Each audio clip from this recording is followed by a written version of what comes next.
Welcome back to the Design Muse.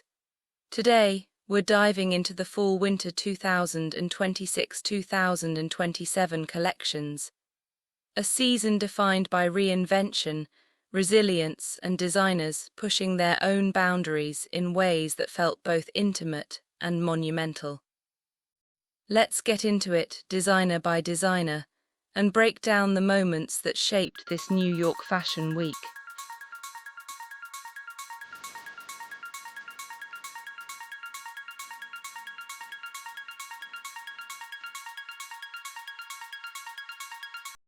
Michael Kors staged a celebratory, cinematic moment at the Metropolitan Opera House that felt like both a career retrospective and a forward push.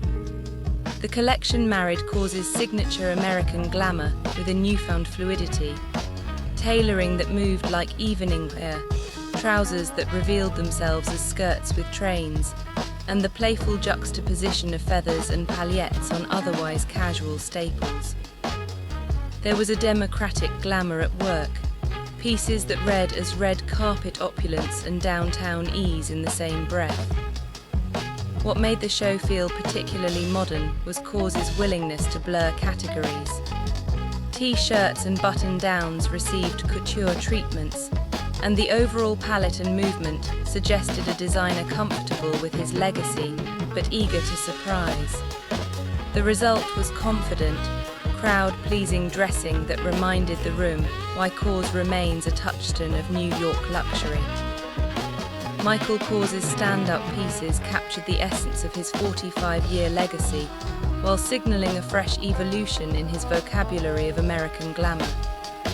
Feather-trimmed T-shirts paired with pleated pants embodied his signature high-low ease, while the now iconic train-revealing trousers, reading as skirts in motion, offered a clever, cinematic twist on tailoring. His cocktail pieces, crafted from unexpectedly casual fabrics, reinforced the idea that glamour doesn't need to be precious to feel powerful.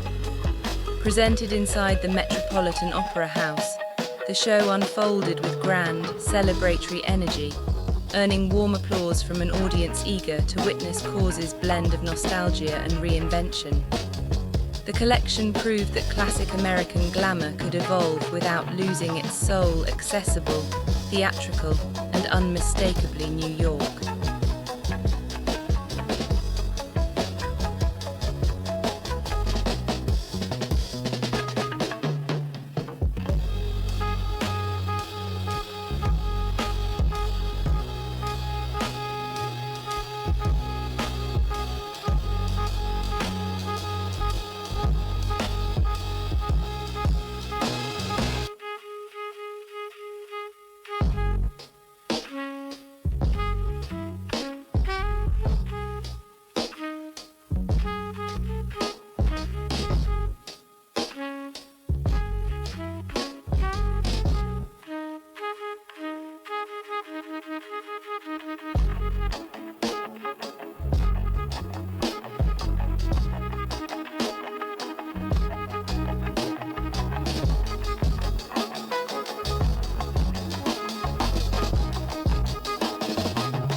Ulla Johnson's season felt like a personal manifesto.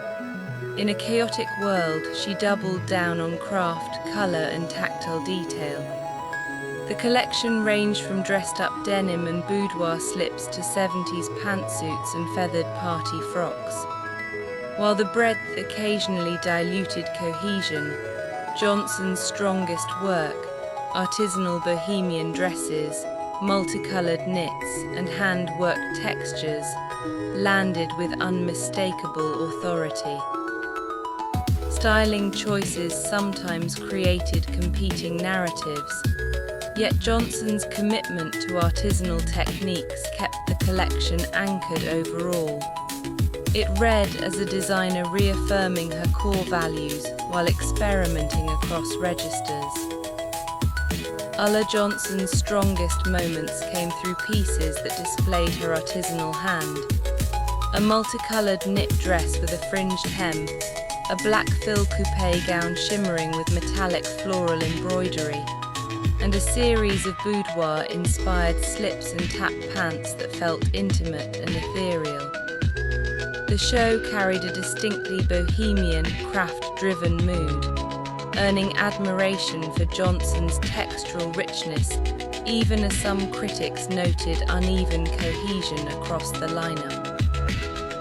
In the end, the collection reaffirmed a simple truth. Johnson is at her most compelling when she leans fully into craft, and this season felt like a heartfelt return to that core.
Gordon's Herrera felt like modern refinement.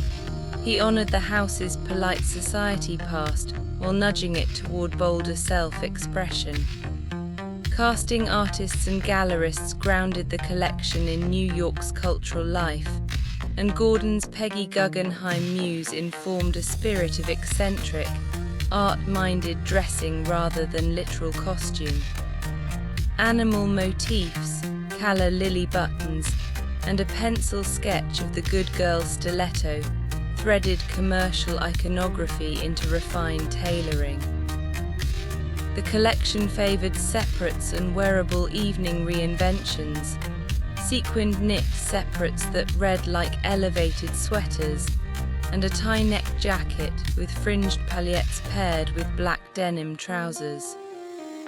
Gordon's Herrera felt less about rigid tradition and more about how a modern woman mixes heritage pieces with everyday staples, offering elegance that's both referential and refreshingly wearable.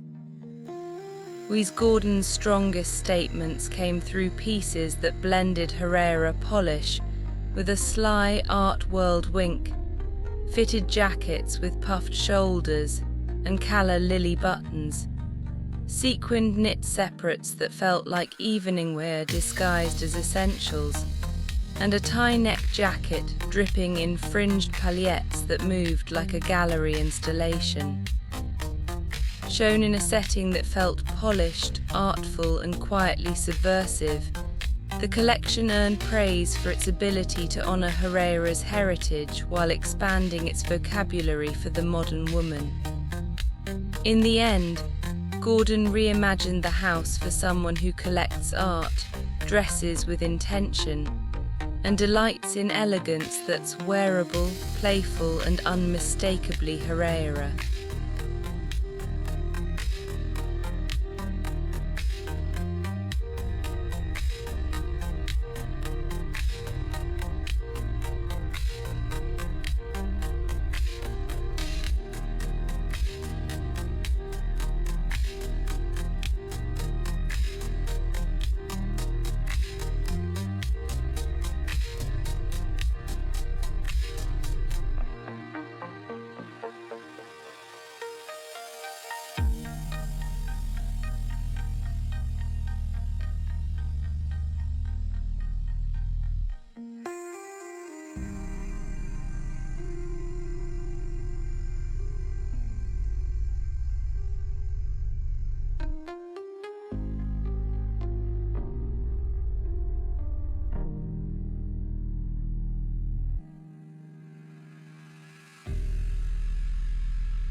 Stuart Vevers staged a cinematic exploration of American youth culture that moved from monochrome austerity into dusty technicolor.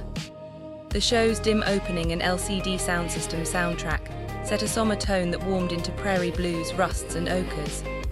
Vevers mined counterculture references, varsity jackets, quilt motifs, hand-knit eagles, and married them to a Dust Bowl meets grunge sensibility, where garments looked lived in and emotionally resonant.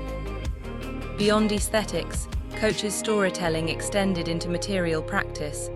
Upcycled denim, trenches made from chinos, and bags repurposed from vintage sporting gear reinforced heritage while pointing towards sustainability.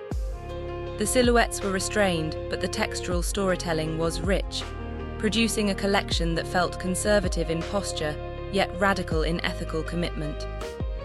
Couture's most compelling moments came through pieces that felt pulled straight from the emotional archive of American youth. Deconstructed plaid jackets with exposed linings, frame bags ingeniously crafted from vintage footballs and baseball mitts, and distressed denim skirts paired with varsity-style knitwear. The show unfolded with a cinematic, nostalgic quietude, a kind of soft resilience, and critics responded to the depth of Vevers' storytelling, especially his meaningful pivot towards sustainability. In the end, the collection made a clear, confident argument. Americana endures not through perfection, but through repair, memory, and reinvention. Vevers positioned Coach as a heritage brand leading with responsibility, continuity, and heart.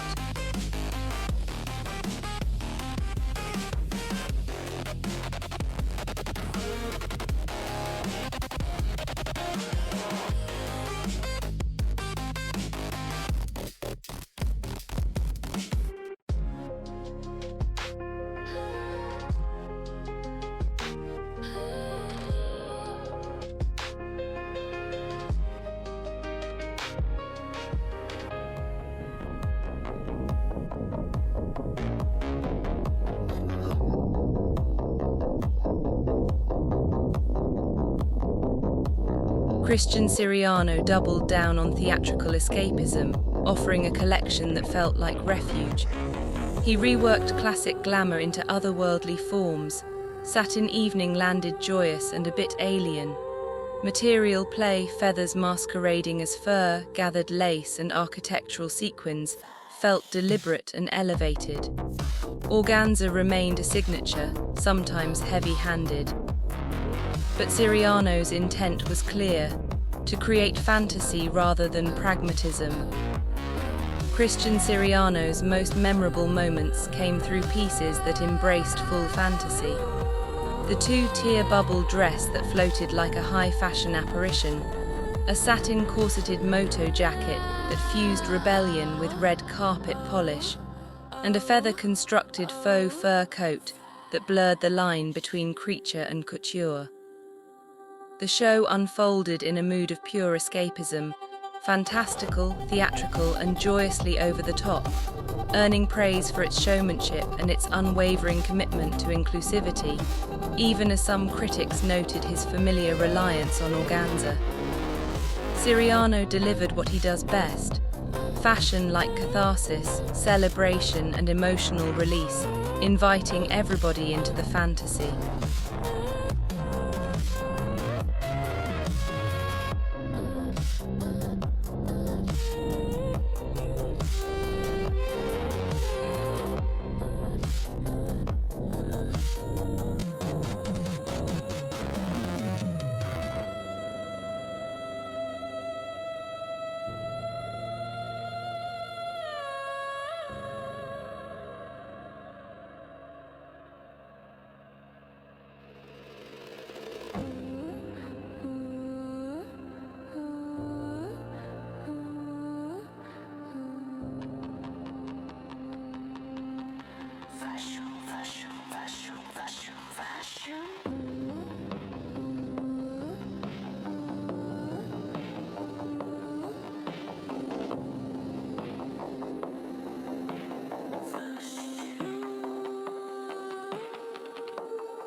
Simone Bellotti's second Jil Sander collection inverted austerity into seductive excess.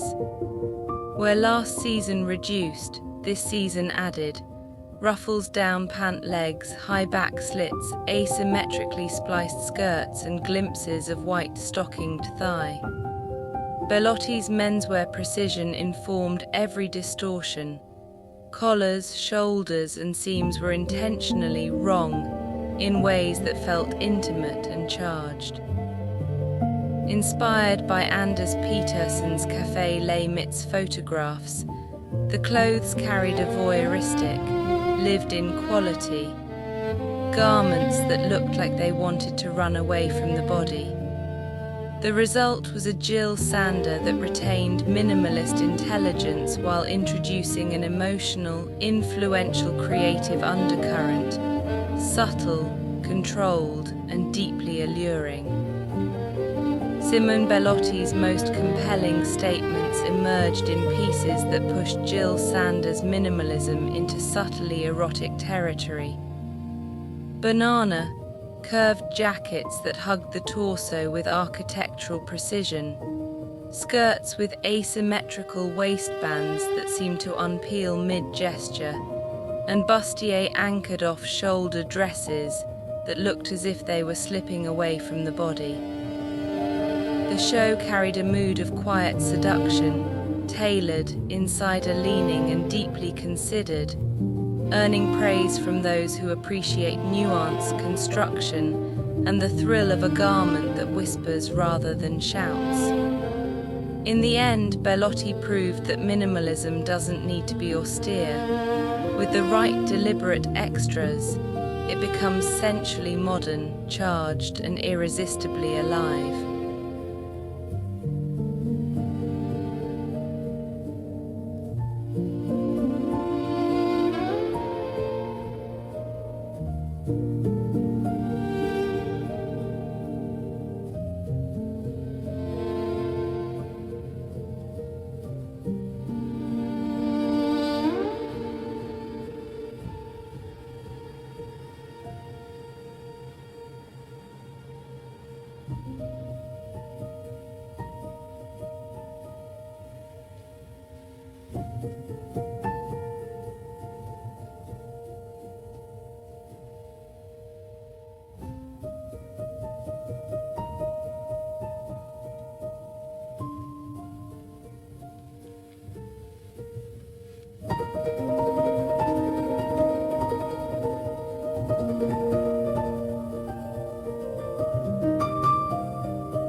designer Catherine Holstein staged a monumental, digitally charged show at the Park Avenue Armory that felt like a thesis on authenticity and taste. A 60-foot LED display pulsed with symbols while Holstein's clothes interrogated artifice. Officers' jackets with braids, croc tailcoats, lace blouses pinned with oversized flowers, and skirts printed with Milton Avery paintings. The collection balanced Khaite's leather tailoring with ethereal dresses, creating a tension between armor and air. Her most provocative move was footwear, pointy pumps and boots intentionally built to be wrinkly and oversized, a deliberate rejection of sleek perfection.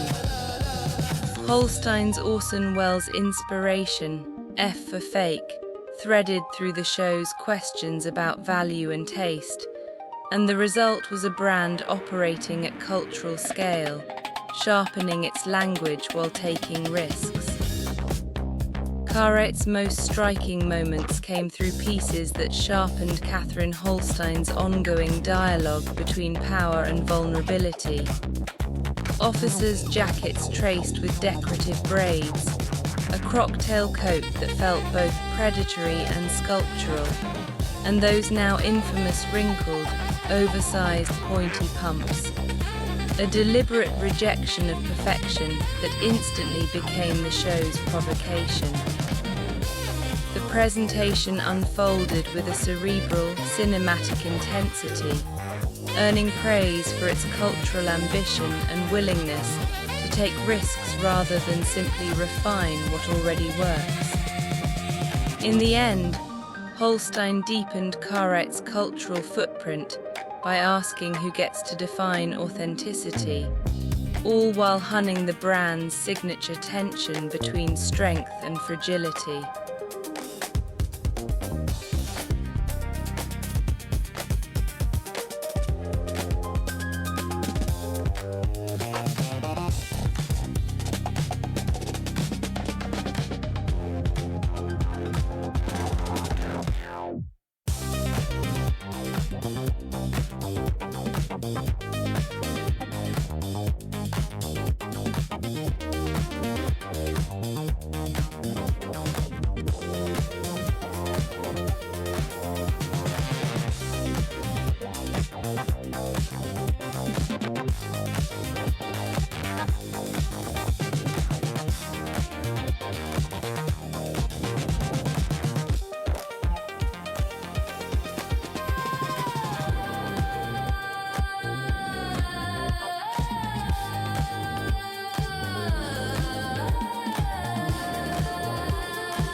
Joseph Altazuura answered the season's cold snap with outerwear that felt urgent and beautiful.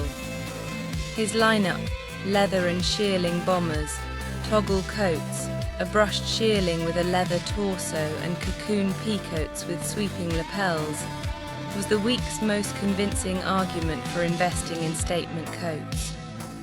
Altazuura's sculptural gestures, undulating tiered hems, fringe sprays and knit shawls draped like brushstrokes, revealed a painterly approach to fashion. Art references from Velázquez to John Chamberlain informed the collection's drama, while Klein body prints embroidered with sequins and beads added conceptual flourish. Altazuura balanced theatricality with wearability, gifting guests Arlie Smiths how to be both to underscore the collection's dualities. The result was seasonally relevant, emotionally resonant work. Altazuura's most powerful statements this season came through outerwear that turned pure necessity into spectacle. A brushed shearling coat with a leather-panelled torso that felt both primal and refined. Cocoon peacoats with sweeping, exaggerated lapels, and Eve Klein inspired sequined sheaths that shimmered like living sculpture. The show carried a mood that was theatrical yet grounded, a balance of drama and pragmatism that critics immediately responded to, praising Altazuura's mastery of silhouette and his ability to make functional pieces feel emotionally charged. In the end, he proved that outerwear can be more than protection. It can be profoundly beautiful, a place where craftsmanship, utility, and artistry meet.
Tory Burch's season was a meditation on endurance and the beauty of the familiar.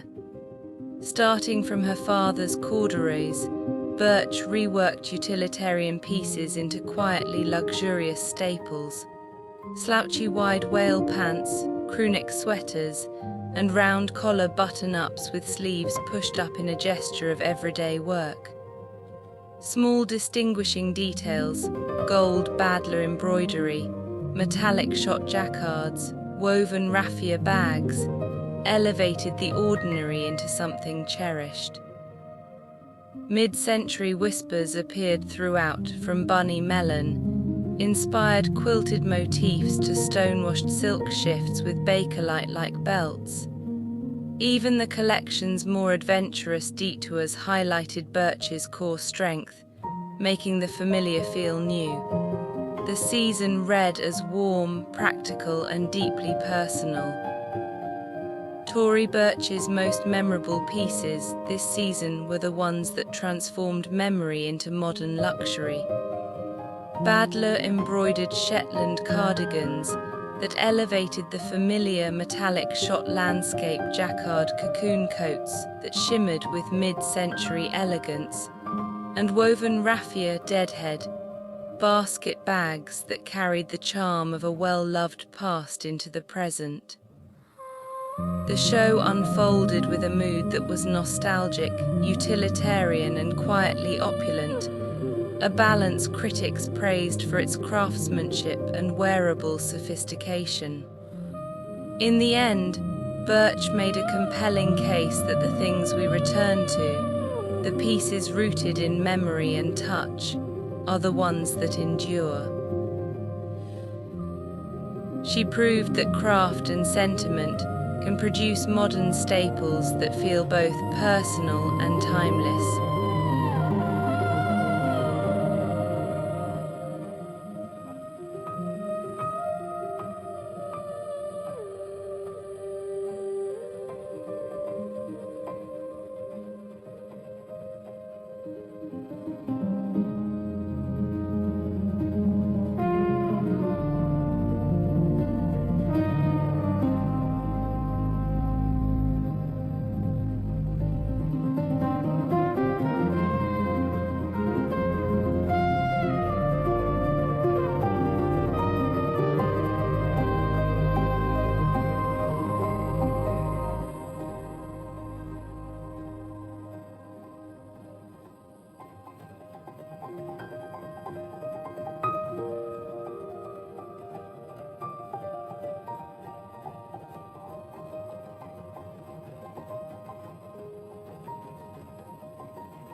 Zane Lee's collection was a revelation in essentialism and geometry, a young designer turning flat squares of fabric into architectural, alien-tinged garments. Inspired by Under the Skin, Lee stripped cloth to its functional core and rebuilt it through seam extensions, flanges, and color-blocked planes that folded and flapped like origami. The work felt conceptual yet wearable because Lee grounded his abstractions in gorpcore and technical fabrics, creating a vocabulary that reads both futuristic and streetwise. His Nike collaboration continued with Air Force Ones sporting square heel extensions that echoed the film's Black Voids, while cocktail dresses referenced mid-century couture in back buttoning and pleated front volumes. Materials, spongy double knits, slick cottons, selective faux fur, gave the collection a tactile, springy quality. At 25, Lee is inventing a new formal grammar for American fashion. Zane Lee's standout pieces pushed his essentialist geometry into thrilling, unfamiliar territory. Seam extension jackets that unfolded into sculptural flanges, pleated pillow-like cocktail dresses that felt both alien and couture precise, and Nike Air Force Ones reimagined with square heel extensions that turned every step into a conceptual gesture. The show carried a mood of precision and extraterrestrial experimentation, cool, exacting, and quietly radical, earning Lee the kind of reception reserved for designers who shift the conversation rather than follow it. Critics hailed him as a generational talent and an LVMH semi-finalist to watch, and for good reason. His work isn't just inventive, it's a fresh language for fashion, rigorous, surprising, and utterly original.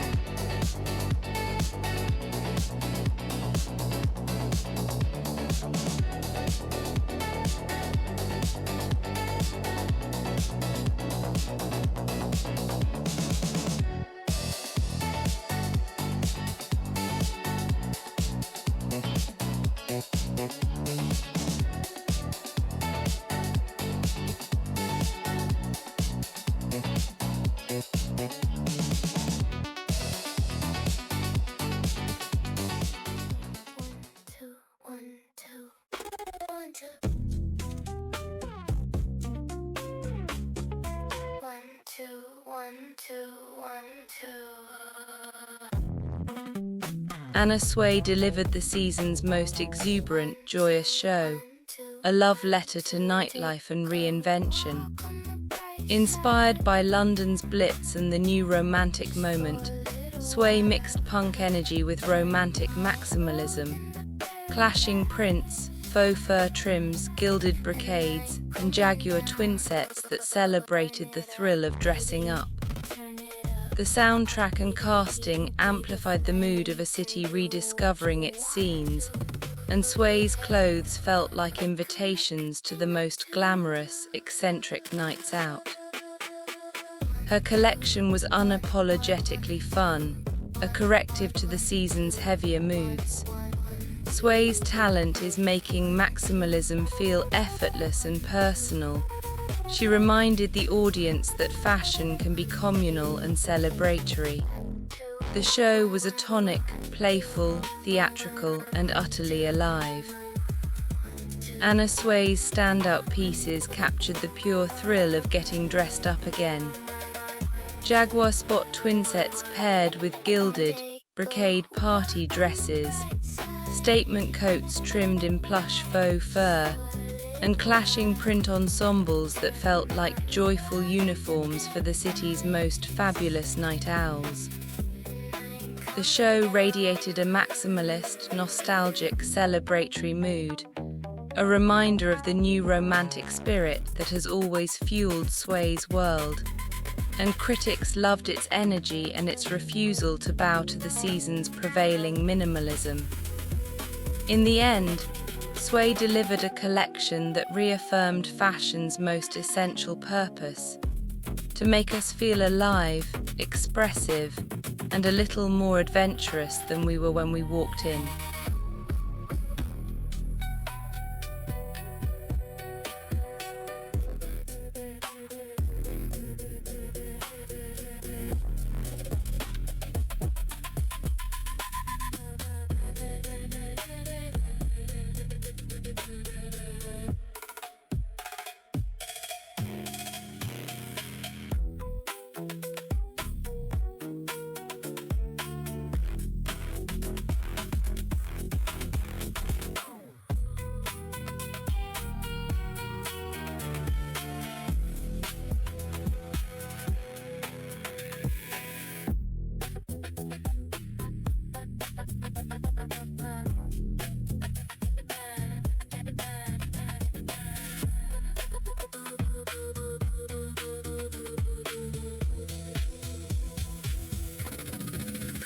take a walk on the bright side,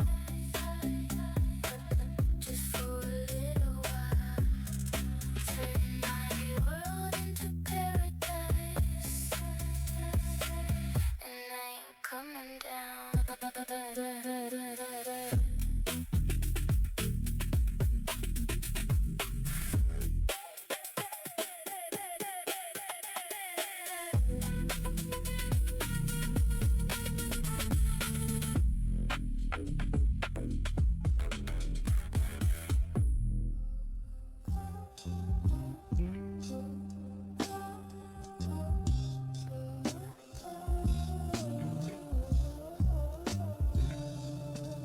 Bronx Blanco took the meatpacking district as its stage and delivered a Y2K-tinged urban glam collection that signaled a brand in evolution.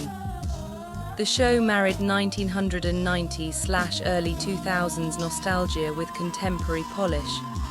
Leather, metallic textiles, lace, and precision cutouts that read as both clubwear and high fashion. De Blanco expanded the label's vocabulary beyond red carpet sparkle into a more versatile lifestyle proposition, introducing separates and day-to-night pieces that retain unapologetic glamour. The colour story, deep burgundy, mustard, periwinkle and molten metallics, gave the collection depth beyond sequins, while the outdoor gritty runway amplified downtown credentials.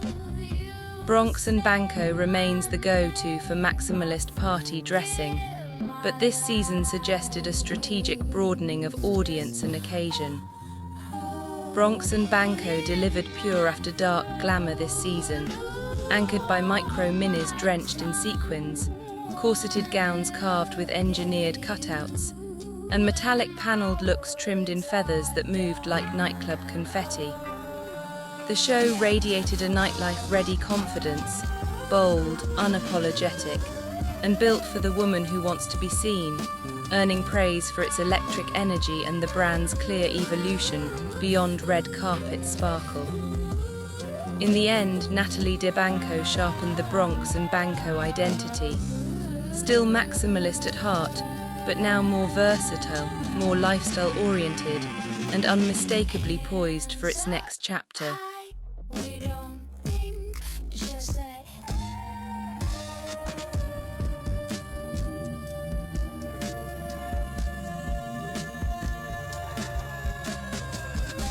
Every breath, every touch turns to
Pamela Roland's collection of FW26 was a study in glacial elegance, translating an Antarctic journey into evening wear that balanced architecture and fluidity.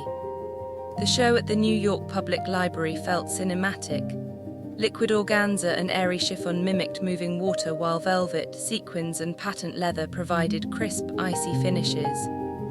Roland's palette, penguin black and white, glacial blues, icy greys, and jewel tones, reinforced the wintry narrative. Surface work was central. Pearls and crystals refracted light like frost, and angular necklines echoed icy peaks. While some critics found the styling less cohesive than past seasons, the collection was widely praised for wearability and the liquid quality of its fabrics. Roland succeeded in making the remote grandeur of Antarctica feel intimate and red carpet ready. Pamela Roland's standout pieces shimmered with icy precision. A black patent leather cape that cut through the room like a glossy blade, a crystal-embroidered halter gown tucked beneath a sweeping white Duchess satin opera coat, and angular necklines dusted with pearls and crystals that caught the light like frost. Staged inside the New York Public Library, the show unfolded with a mood that was icy, cinematic, and exquisitely controlled. A fitting backdrop for a collection praised for its fabric innovation and its surprisingly wearable glamour, even as some noted the styling's uneven cohesion. In the end, Roland transformed a remote, frozen landscape into evening wear that felt cool, luminous, and emotionally resonant, proving that serenity can be as powerful as spectacle.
Sandy Liang delivered her most enchanting collision of fantasy and real-life New York dressing, yet a dreamy, soft-focus world shaped by Kiki's delivery service, Sofia Coppola's Marie Antoinette, and the languid decadence of Kirsten Dunst draped across a Versailles bed.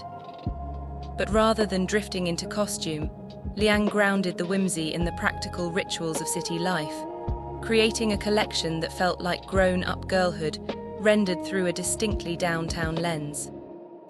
Pussy bow satin pajama sets looked polished enough for the front row yet effortless enough for errands.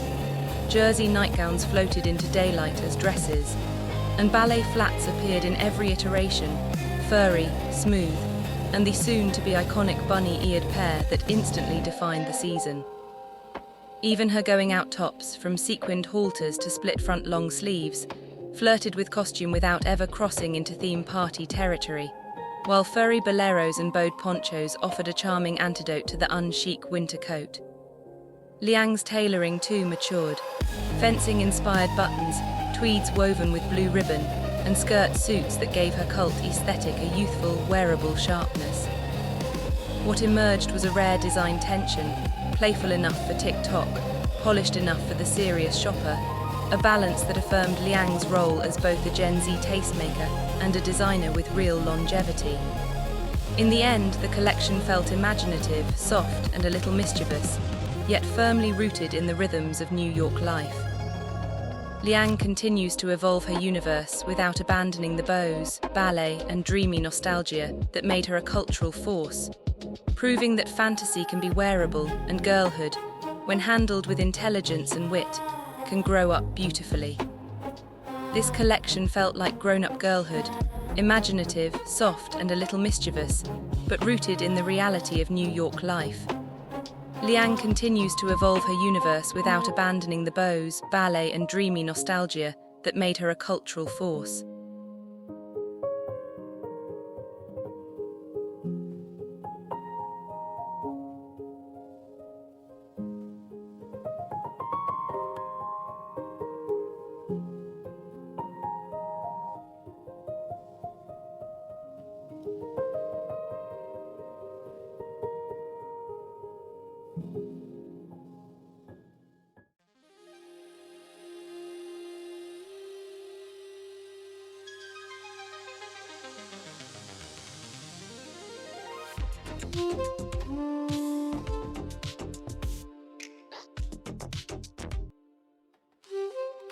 Veronica Leoni delivered her most reverent and incisive excavation of Calvin Klein's sensual minimalism to date, a collection that felt like a dialogue across decades, where the late 70s and early 80s met a distinctly modern, conceptual hand.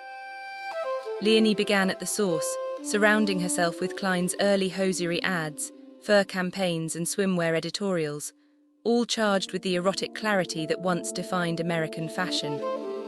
That archival immersion translated into a runway that was both clean and carnal, a study in exposed skin, sharp lines, and the quiet confidence that made Calvin Klein a cultural force. Her return to the brand's foundational decades was not nostalgic but architectural. 1976 denim was reimagined with a leather back patch and a cursive CK logo destined for instant cult status. Everyday essentials were elevated into luxury propositions, and the subtle eroticism of Klein's early campaigns pulsed through every look. The cursive logo itself became a motif, appearing on denim, outerwear, and accessories, most strikingly on a leather bomber shrugged over a razor-sharp black satin tuxedo, a reminder of Leoni's formidable tailoring instincts. The Carolyn Bessette Kennedy effect, revived by the new series Love Story, added another layer of cultural resonance. Leoni tapped into the 90s Calvin woman with crisp button-downs, pencil skirts, kick-flare trousers, strapless sheaths, and a palette of black, ivory, and muted neutrals. CBK's minimalist uniform, once effortless, now iconic, became a guiding light for the brand's modern identity, grounding the collection in a kind of American chic that feels both aspirational and attainable. What made the season especially compelling was Leoni's ongoing tension between concept and purity. Her natural instinct leans toward layering, construction, and intellectual play. Klein's legacy demands reduction, clarity, and sensual restraint. This collection brought her closer to the house DNA than ever before, yet the push-pull remained part of the intrigue, a friction that gave the clothes their charge. In the end, Leoni offered a Calvin Klein that felt both historically literate and newly alive, a brand reclaiming its erotic minimalism while evolving it for a generation fluent in nuance. It was a collection that honored the past without being beholden to it, proving that sensual simplicity, when handled with intelligence and precision, can still feel radical. This collection felt like a reset, a thoughtful recalibration of what Calvin Klein collection should be in 2026. Leoni honored the brand's erotic minimalism while planting seeds for a new visual language. The denim revival, the cursive logo, and the CBK references all point toward a future where Calvin Klein is once again synonymous with clean, confident American luxury.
Ralph Lauren delivered a masterclass in American aristocratic romance, rugged refinement, and timeless self-mythology. Fresh off a wildly successful men's show in Milan, he returned to New York with a women's collection that echoed the same cinematic Americana. Staged inside the Jack Shainman Gallery, transformed into a grand country estate with hand-painted forest canvases and layered antique rugs. The mood was a hunting weekend fantasy, filtered through Lauren's signature blend of refinement and rusticity. Indoor meeting outdoor, day meeting night, luxury meeting lived in ease. A world he has spent 6 decades perfecting, still resonant and deeply seductive. Rugged romance defined the silhouettes. Sturdy riding boots grounding every look, slouchy sweaters paired with sweeping skirts, chunky toggle cardigans layered over leather bustiers, and tweed blazers thrown over bead-embroidered evening dresses, styling that made the familiar feel fresh through contrast. Texture was the quiet luxury flex of the season, with more than 50 custom textiles, plush velvets, rugged tweeds, hand-loomed knits, brushed wools, even chainmail softened by drape, each adding tactile richness to the narrative. The collection's renegade spirit woman emerged through belts cinching everything from tailored suits to chainmail gowns, shawls pinned with vintage brooches and mix and match glamour that felt lived in rather than precious, Lauren's version of rebellion, elegance with a wild streak. And then came the red carpet moment, a plunge front silk velvet gown with delicate chain straps, minimal, sensual and utterly modern, destined for an Oscars-level entrance. In the end, Lauren didn't reinvent his world. He refined it, reminding the industry that his vision of rugged glamour and aristocratic ease remains one of the most enduring and emotionally resonant aesthetics in American fashion. Ralph Lauren proved once again why his brand, founded in 1967, remains one of the most relevant voices in American fashion. This collection didn't reinvent the wheel, it refined the myth. It reminded the industry that Lauren's world of rugged glamour, aristocratic ease, and cinematic storytelling is not nostalgia. It's a living, breathing aesthetic that still shapes how women want to dress.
For her 10th anniversary, Kim Shui didn't just stage a show, she staged a voyage.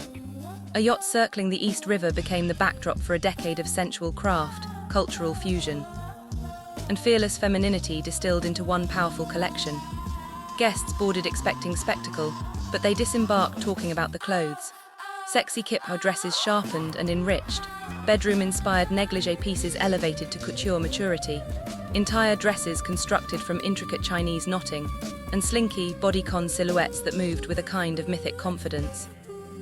Inspired by Genghis Khan and the idea of cultural movement, Shui explored how identity travels, evolves, and carries tradition forward, translating the spirit of conquest and discovery into hybrid textiles, traveling motifs and nomadic, fluid shapes.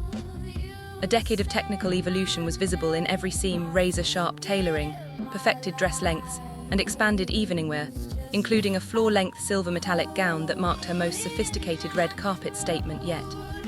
The audience itself reflected her reach. Love Island stars, hip-hop artists, influencers, and fashion insiders, a testament to how Shui's work resonates across cultures, bodies, and communities. What emerged was a collection that felt both retrospective and forward-charging, a victory lap and a rebirth. The yacht may have been the headline, but the clothes were the legacy, a declaration that Shui's warrior feminine, globally inflected sensuality is not just her signature, but her future.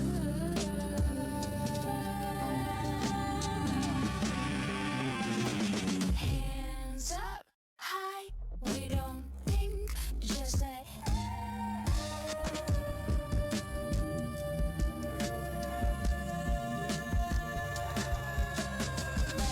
every breath, every touch turns to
Cult Gaia's first official CFDA calendar runway felt like a long-awaited coronation for Jasmine Larian Hekmat, who has spent 14 years building one of America's most recognizable lifestyle universes.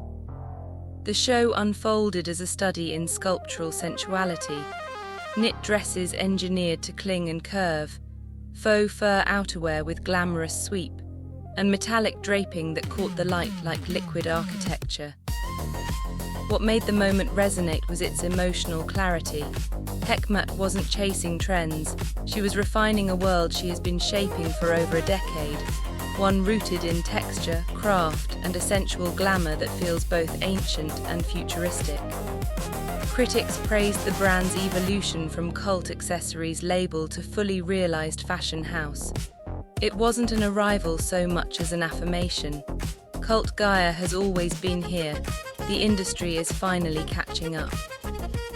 Cult Gaia's Fall 2026 collection unfolded like a coronation, a sculptural, sun-kissed vision that marked the brand's evolution into a fully realized fashion house. Jasmine Larian Hekmat leaned into the sensual architectural glamour that has defined her universe, offering sculptural knit dresses, plush faux fur outerwear, metallic draped gowns that moved like liquid light, and the kind of architectural accessories that built her cult following. The mood was sculptural and sensual, a warm, glowing glamour that felt both ancient and futuristic. and critics celebrated the show as a confident, long-awaited debut on the CFDA calendar. In the end, it was a moment of clarity and craft, a designer stepping into her next era with unmistakable authority, proving that cult Gaia's world has only just begun to expand.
Seven for All Mankind returned to the runway with a quietly radical proposition. That American denim, when treated with reverence and imagination, can still surprise. The collection explored the tension between structure and softness, sculpted denim coats, elongated flares with architectural seams, and slouchy low-rise silhouettes that nodded to Y2K without slipping into nostalgia. The brand's commitment to elevating denim into a luxury material was unmistakable. Bonded interiors, painterly washes, and hand-finished distressing that felt almost couture in their precision. Paired with cashmere knits, leather corsetry, and tailored outerwear, the pieces formed a wardrobe that was modern, wearable, and unmistakably American. Critics praised the brand for reclaiming its early 2000s influence while pushing the category forward with technical finesse. The Fall 2026 collection delivered a quietly luxurious reimagining of American denim, proving that the fabric can be as expressive as couture when handled with intelligence and craft. Sculpted denim coats, architectural flares, and low-rise slouchy silhouettes formed the backbone of the lineup, each piece elevated through bonded interiors and hand-finished treatments that gave the denim a painterly depth. The mood was structured yet soft, a study in contrasts that felt modern, wearable, and unmistakably refined. Critics praised the show for pushing denim into true luxury territory without sacrificing ease or authenticity. In the end, the collection served as a reminder that when denim is approached with this level of technique and imagination, it becomes not just a staple, but a statement.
Prabal Gurung titled his collection Home Sweet Home, and the question mark became the emotional engine of the show.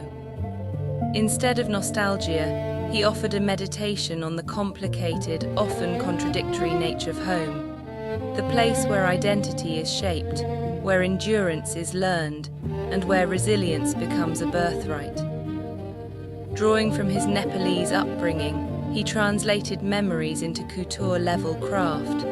Lace caps inspired by his family shaman, beaded fringe echoing ceremonial adornment, chiffon drapes referencing saris hiked up to dance, and quilted duvet coats reminiscent of the nuns who taught him in boarding school.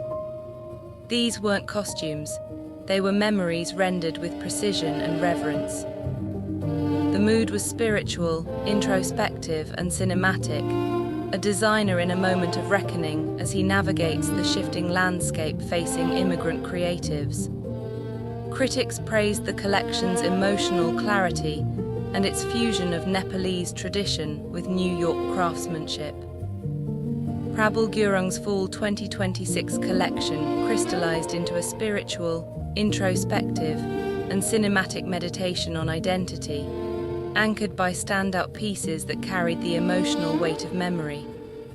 Lace cap looks inspired by his family shaman, beaded ceremonial fringe that shimmered like ritual adornment, draped chiffon referencing saris hiked up to dance, and quilted duvet coats recalling the nuns who shaped his early years. The show's reception was deeply felt. Critics praised its emotional clarity and cultural depth, noting how Gurung transformed personal history into couture-level storytelling. What emerged was a profoundly intimate statement, a reminder that home is not a place one returns to, but a story carried forward, stitched into the body and the clothes that protect it.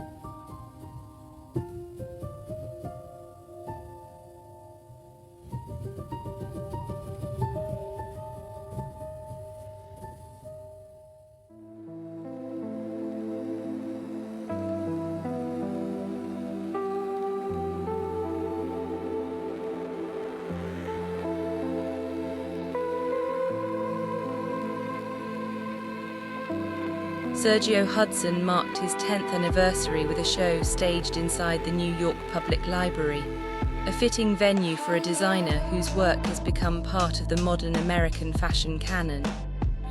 Inspired by opera, the collection opened with sculptural tailoring and closed with Aretha Franklin's soaring Nessun Dorma, underscoring the drama and emotional sweep of the clothes. Hudson's signature American sportswear was present: razor-sharp blazers, body-skimming dresses, immaculate trousers. But this season he pushed further into theatricality with opera-length gloves, sweeping gowns, and bold colour stories that felt both regal and rebellious. The collection balanced glamour with wearability, proving that Hudson can expand his vocabulary without losing the clarity that made him a favourite of Beyoncé and Michelle Obama. Critics praised the milestone moment as a confident evolution. Sergio Hudson's Fall-Winter 2026 collection was a triumphant 10-year evolution, staged inside the New York Public Library with a mood that felt regal, dramatic, and unmistakably operatic. His signature sculptural tailoring set the tone, razor-sharp, confident, and immaculately constructed, while opera-length gloves and sweeping gowns pushed the collection into grander, more expressive territory. Bold colour-blocked looks added a modern jolt to the classic glamour he's known for, underscoring a designer who understands both spectacle and wearability. The reception was overwhelmingly celebratory, marking the moment as a full-throated statement of where Hudson has been and where he's headed. A decade distilled into one powerful collection, it signaled a designer stepping into a richer, more expansive era of American fashion.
This season was a study in contrasts. Designers leaned into craft and memory, while others chased fantasy and formal reinvention. From Siriano's escapist theatrics to Lee's geometric futurism, from Altazuura's sculptural outerwear to Khaite's cultural interrogation, New York Fashion Week for fall 2026 felt like a conversation between past and future. Each designer offered a distinct answer to the moment, whether that answer was to shelter, to celebrate, to question, or to dream. And that wraps fall-winter 2026 in New York, a season that reminded us why New York still matters. From sculptural sensuality to denim reimagined, from personal mythologies to full-throated glamour, these designers weren't just showing clothes, they were showing worlds. If you felt inspired, challenged, or simply entertained, make sure you're subscribed, because this is only the beginning. I'll see you in the next one, where we keep exploring fashion with depth, curiosity, and a little bit of attitude.